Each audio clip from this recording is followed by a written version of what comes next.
ទឹកជូនព្រះមានបុណ្យលោកកាយលោកពុកមានគុណឧត្តមថ្លាថ្លៃពុកគឺជាព្រះក្នុងផ្ទះរាល់ថ្ងៃថែបុត្រប្រុសស្រីអត់បីទុំណែរបស់ក្នុងលោកមិនអាចដូរទេលោកកាយលោកទឹកចិត្តពុកម៉ែធំជាងគិងរីថ្ងៃនេះកូនសូមក្រាបដល់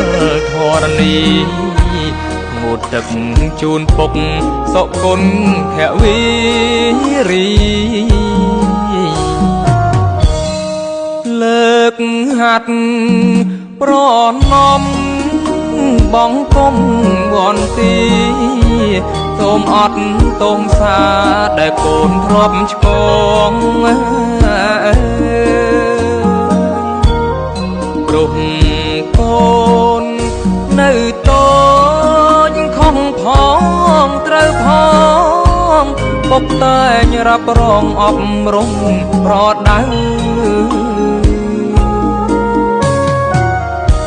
ទុំយើងក្រទ្របតែសច្ចៈនៅលោកកាយលោកគុណធម៌ជាផ្លូវនាំកូនសុខសាន្តកូនធ្វើតាមពុកមិនដែលភ្លេចប្រាណនាំខ្លួនកូនបានចាក់ប្តីទុកខា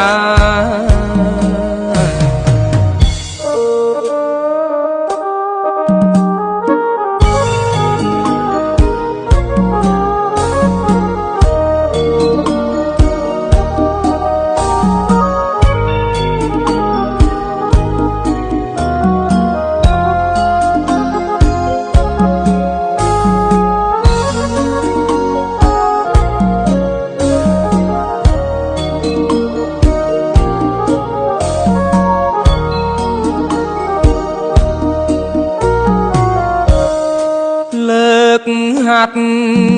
ប្រណំបងគុំវន្ទីសូមអត់ទងសាដែលកូនធ្លាប់ឆ្កងព្រោះកូននៅតូចខំផងត្រូវផងពុកតែងរ៉ាប់រងអប់រំប្រដៅ